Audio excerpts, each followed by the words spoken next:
The opinions expressed in the Brothers on Law show are for informational purposes only and are not a substitute for personal professional legal advice. Thanks for tuning into Brothers on Law on Go Country 105.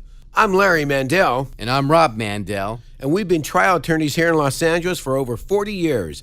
On our show, we will discuss current events, talk about legal issues, and have some very entertaining guests stop by. So stay tuned every week for Brothers on Law right here on Go Country 105.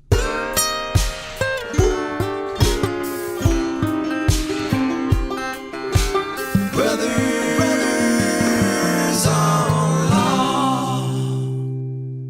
Welcome back to Brothers on Law. Rob Mandel here with my brother Larry. Hey, Larry, you know what I want to talk about today? I want to talk about something very near and dear to my heart, dogs. Hey, remember that time when you went hiking with our golden retriever and you brought her back? Bridget, yeah, you brought her back home.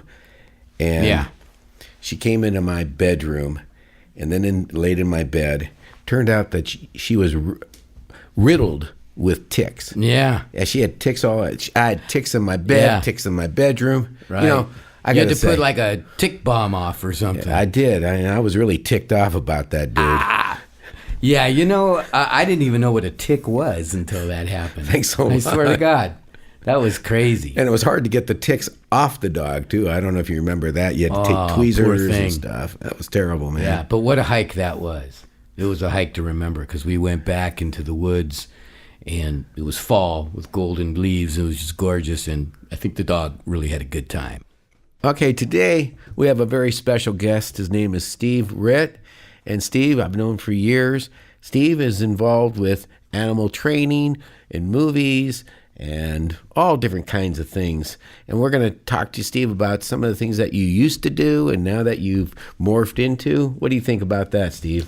It sounds good, Larry. We have known each other a long time. Yeah, I met you when you were involved with Rottweilers at first, right? I think. Right, that must have been about 1981 or 2, I believe. And then you... Man, you guys are old. I know. And he was on a TV show. You were the trainer for Married with Children, right? Owner and trainer of Buck the Dog from Married with Children, which went 11 seasons. And then I also owned and trained Lucky the Cocker, who replaced Buck, was actually Buck reincarnated in the storyline. Yeah, that was a great TV show. That had a good run.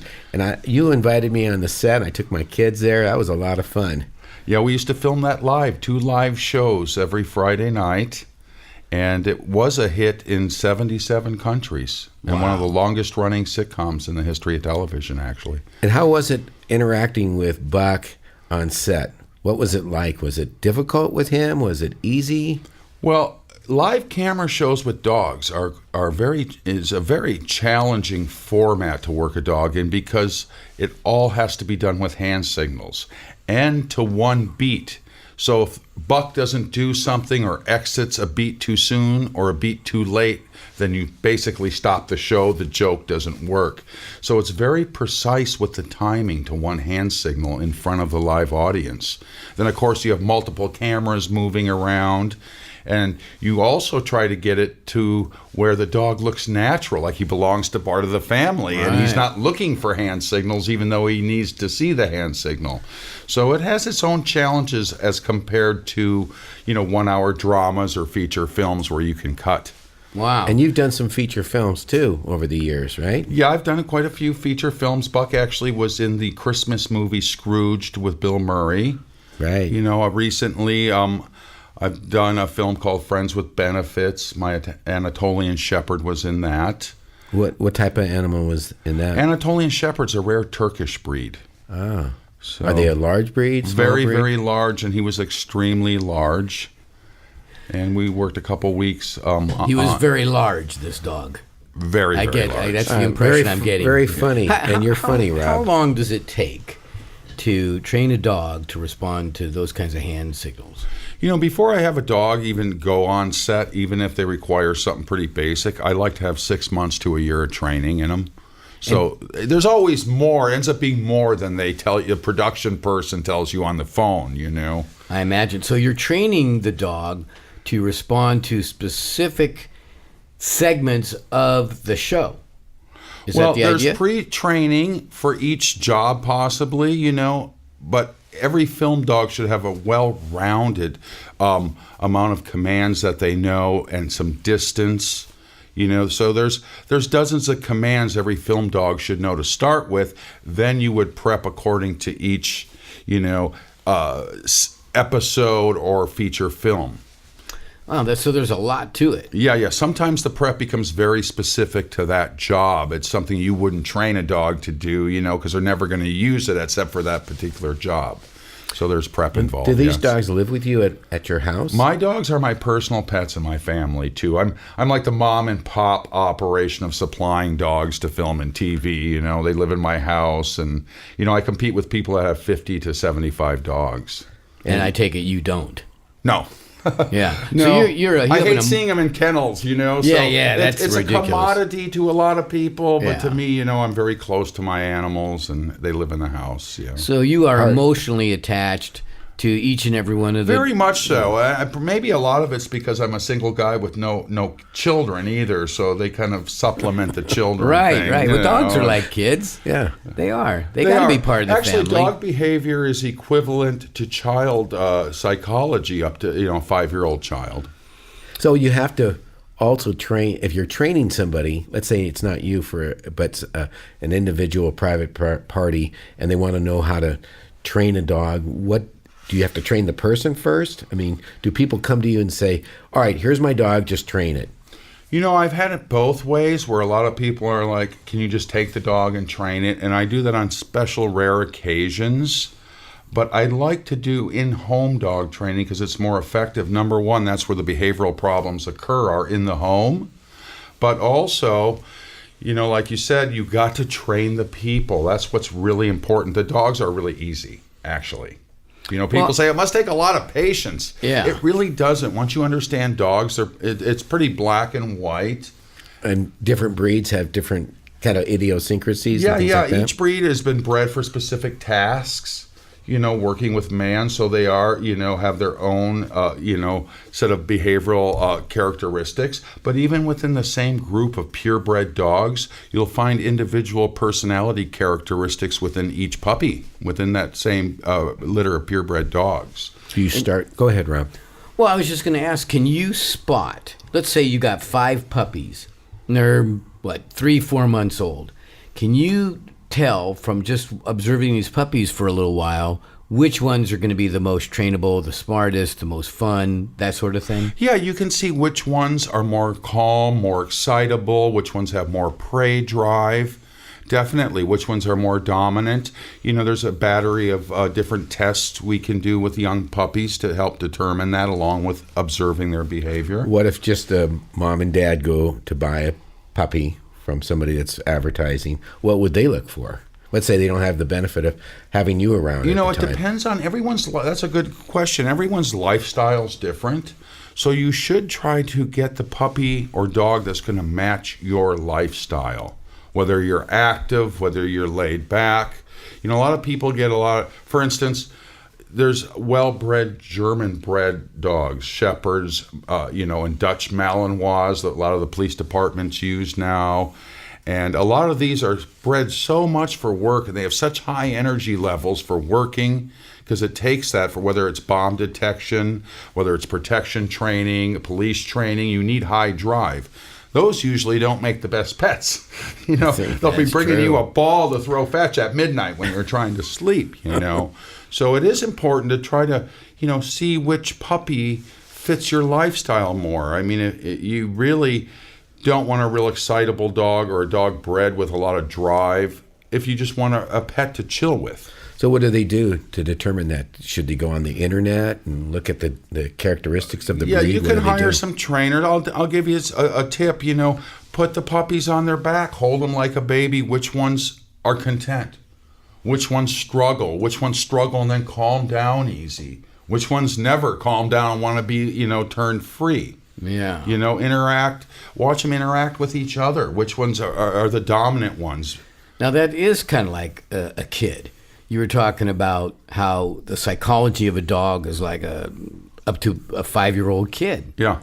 And But the problem is, when you got a kid, you can't just pick your kid. You know, that's You're your stuck with kid. them. You Right. got it. It's like That's a neighbor, yours. right? Yeah, he's the one that won't calm down. He won't calm down. I got him on his.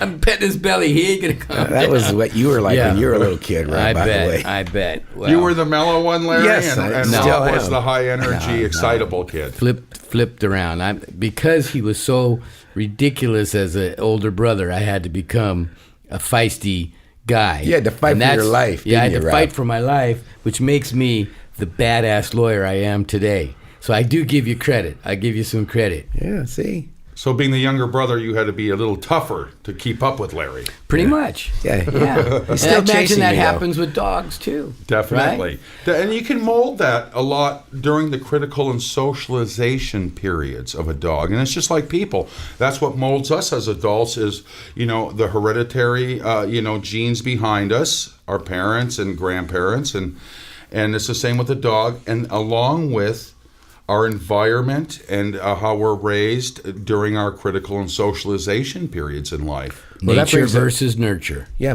and that brings up an important point about how you house the dog and what you do for the dog.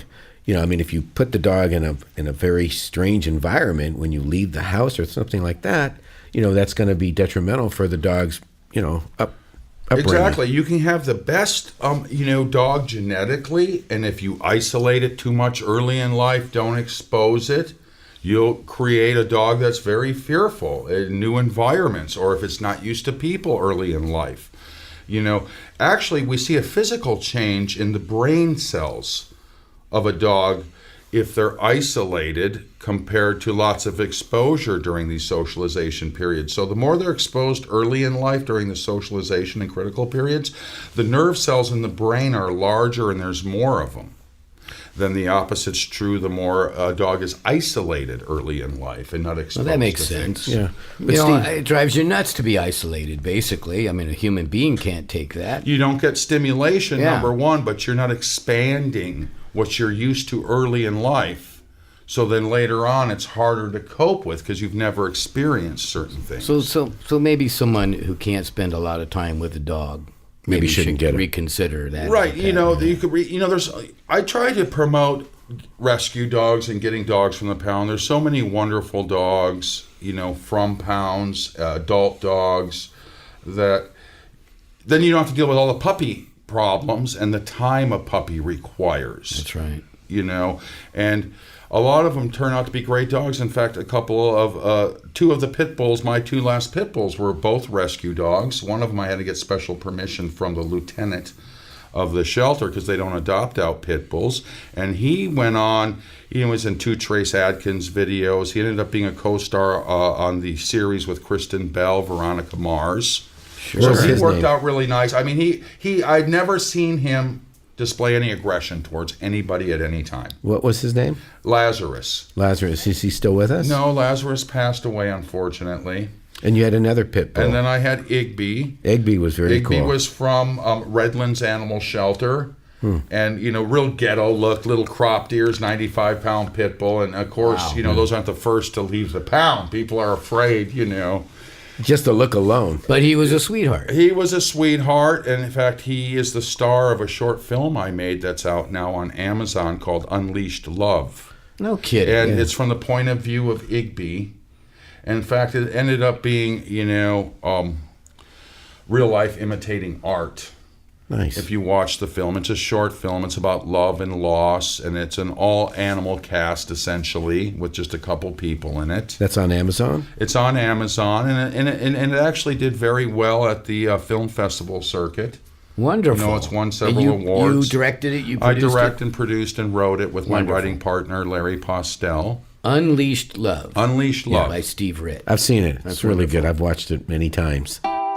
Have you suffered or been injured by someone else's negligence? When you need a legal team that will stand up for what is right, won't give up the fight and obtain justice, call 818-886-6600. Mandel Trial Lawyers specializes in personal injury cases of all types. Whether it's a car accident, product or premises liability, dog bite, or a catastrophic injury, Mandel Trial Lawyers are there for you when the fight is worth it. Call now for your free consultation. 818-886-6600. Let the scales of justice tip in your favor. So I have a golden retriever, but she's probably got a little something else in her because she's a little thinner, a little more wiry than most goldens. But what a sweetheart dog, just gorgeous, wonderful, loving dog. But when my brother comes over with his grandson, who is a little miniature person, two years old. 2 years old, the dog is freaked out. Doesn't know what to make of this.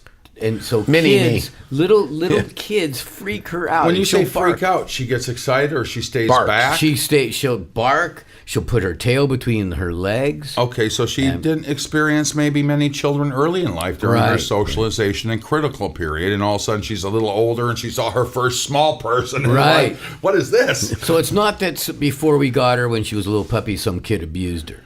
That could be also a negative, impression about children or lack of exposure to children, one of those two. And like with any behavioral problem, it's always good to find out and get to the root of the reason why. Yeah. Before you. So, getting to, like you were about to probably ask, what can I do? Exactly.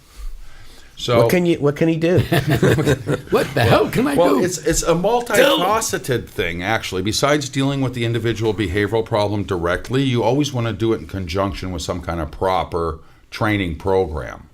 Okay. But does that mean you're coming over to my house when his kid is there, his grandson is there? the responding to commands consistently with distractions and liking to work and listen to commands is always a plus when you're dealing with any behavioral problem. Okay, explain, please. A dog responding to one command consistently. Okay. So you can always get its attention easy and hold it. Okay. Okay. So with the children, it's going to be a combination of, along with the training, but you're going to apply some of that training when the kids first come. You don't want that dog's all the attention focusing on the fear, whether it's a child, whatever causes the fear, or aggression, as a matter of fact. You want to be able to get some of the attention on you. So the longer that dog is just dwelling and seeing it, it's kind of digging itself in a hole, the more beats that it stays in that mode. So the idea is to get it out of that mode right away and get some of the attention on you. Talking to it, praising if you have treats. Now, besides just, a lot of trainers will correct problems head on and just correct it. We need to get more to the root of the problem. She needs to gain trust in children. I see. Or small people. So some people instead, without that kind of training, we just go, no, no, no. Correct. Right? And that's not the way to go. Right. Don't want to yell at the dog. No. And because then you're also, besides that alone's not going to cure it, except for maybe when you're right next to it and it's on a leash. Sure. So you're not getting to the root of the problem. But 100% of the time when I go to people's houses, they're not praising after the correction. Right. Okay, so you're only giving half of the teaching there. You're missing half, which is leaving the dog in limbo after you correct it. Now you should, it stopped barking at the kids, or you got its attention, it's looking at you. You should immediately praise. Good, that's what I want. Good. Yeah, stop barking and just sit here calm looking at me is good. As soon as it reacts again in a negative way, a vocal correction again. It stops temporarily. But then it's in limbo, like I said. It could immediately react back again to the child. Right. Okay? And besides that, besides showing what's wrong, you want to show the dog what's right immediately after. And that's the difference between correction and punishment. Sure. Instead of a negative and there's bad feelings, even with children, go to your room, go eat. So besides showing them what you're doing, what they're doing wrong, you're showing immediately what's right. We're Larry and Rob Mandel, the brothers-in-law, here on Go Country 105. Do you have a legal issue you need help with? We want to hear from you. Find us on Instagram and send us a message. Then tune in on Saturdays at 8 a.m. right here on Go Country 105. Now, I have another friend who's got two loving dogs, big dogs. And they're not aggressive with people. But these two dogs don't get along with each other. And they apparently originally did, and then something happened, and now the dogs fight. The dynamics change within the Like relationship. an alpha dog versus... Here's what happens with dog aggression. I've dealt with this a lot with family members having dogs, and all of a sudden they're fighting, or they get a new dog and it's not getting along. So one of the things you got to realize is dogs are pack animals, and there is a pecking order. There's no equals. So a lot of the time, getting the same sex, same age isn't ideal. Makes sense. Okay, 2 dominant dogs. So it's always better, one older dog, one younger, one male, one female. Generally, that helps. Instead of 2 equal temperaments, equal age kind of, scenario. So it's better to have 1 submissive and 1 dominant, okay? Then they'll get along fine. Right. Again, the training is so important. My brother's the submissive one in our relationship. And that's why we get along so well. That's why it works. It's amazing. There's no power struggle between the two of you. Because we're not the same age. Pack animals. You're very immature, and I'm mature. Now, Steve, no comment. Is there a certain breed that is there like your favorite breed to work with? Well, I love all dogs. I mean, I've had toy dogs. I've had big macho pits and wolves, and I just love them all. Wolves. About the pits. Now, because I want to know about the wolves. Well, we're going to get to that in me? just a moment. But the pits get a bad rap, right? But you've had pits, and you've had them as loving, kind animals, right? Yeah, working on set, snarling in actors' faces, and my dog Lazarus on Veronica Mars, had to kiss Kristen Bell in the face. He had to snarl at people in the face while he pinned them to the ground. So, they can be very sweet, loving, reliable dogs. And I know you've worked with pit bulls and parolees. Yeah, I've been on behind-the-scenes working dogs, and I've also appeared in 5, 6, 7 episodes through the years. And they moved out of state, though, didn't they? They're in Louisiana now. Yeah. And do you have any of those pit bulls from that show? I have one dog that's in that show, and he's also appears on Animal Planet's Dogs 101, Shaggy. He was a pit bull rescued from Katrina, actually. I still do have him. Oh, my gosh. That's crazy. Yeah. And what about stuff. wolves? What about wolves? I've had wolves and wolf hybrids since I was a kid. I'm from Minnesota, so there's Minnesota. It was for a while. It was one of the last few states that actually had wild wolves before the reintroduction they've been doing of wolves. So I grew up with a hybrid, a high content hybrid, and I've had wolves ever since. Do you have wolves now? Now I have a wolf. I have Ariel. She's a high content wolf dog, and she actually appears in the last scene of Unleashed Love with Igby. And so what is different or unique to wolves that you wouldn't see in a dog? Well, wolves' attention spans are very short. You're not going to force a wolf to do anything it doesn't want to do, as far as working it like a dog off leash, Yeah. It's a whole different animal. You got to get them to really like it. You got to keep lessons short and gradually build up the attention span, and spend a lot of time getting them to associate each command as the best thing in the world. Downing's good, sitting's great, where they understand it, they know it's great before you even try any kind of correction behind it. And Ariel responds to commands? Ariel, yeah, she's trained. She does some tricks. She does obedience. Like I said, she's actually in the last scene of Unleashed Love. Yeah. Just, it's a short 11-minute film on Amazon. You can see it.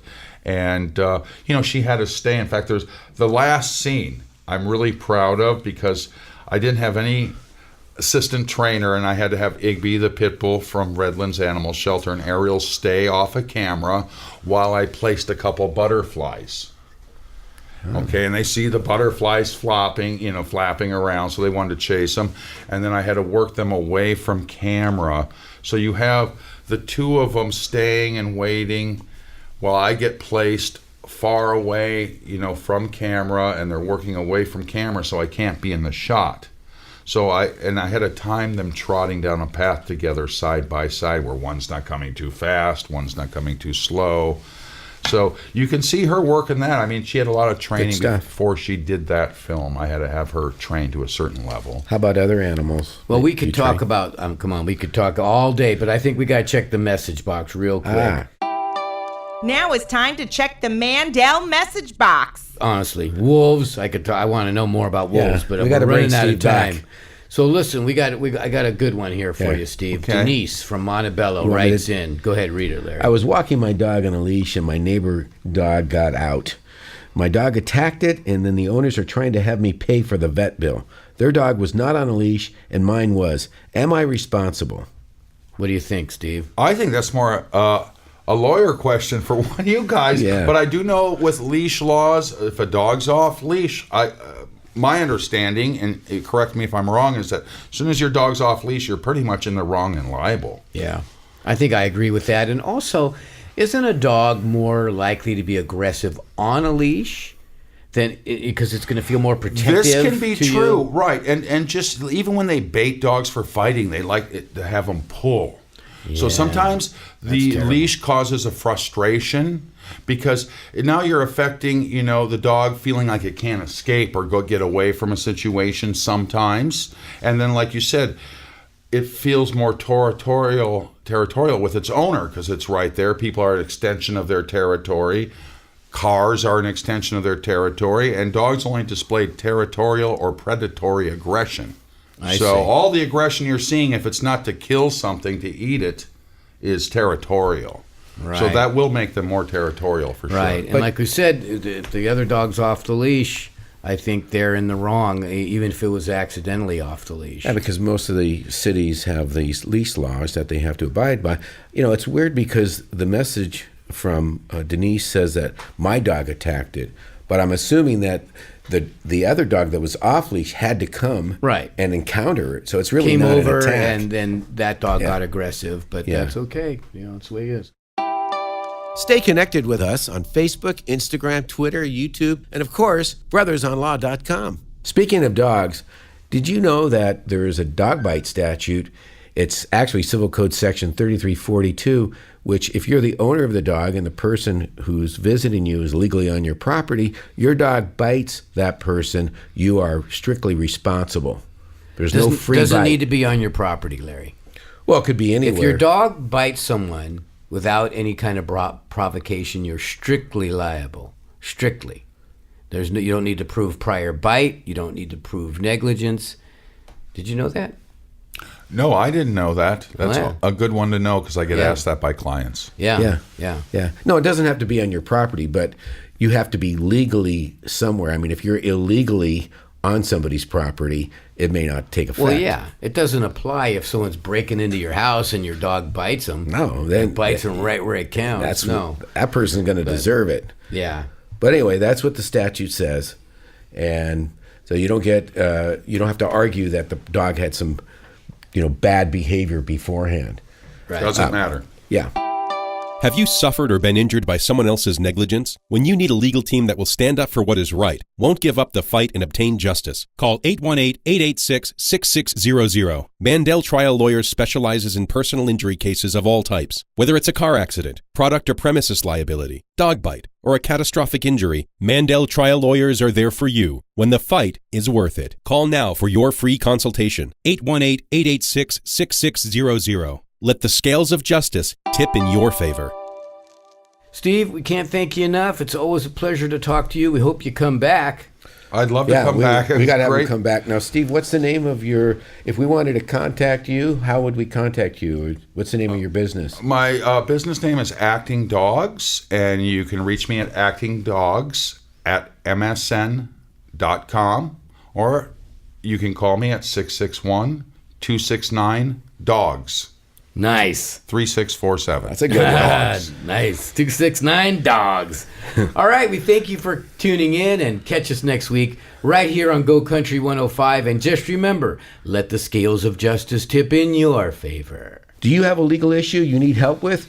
We want to hear from you. Find us on Instagram at Brothers on Law and send us a message. Then tune in on Saturdays at 8 a.m. to hear your questions answered.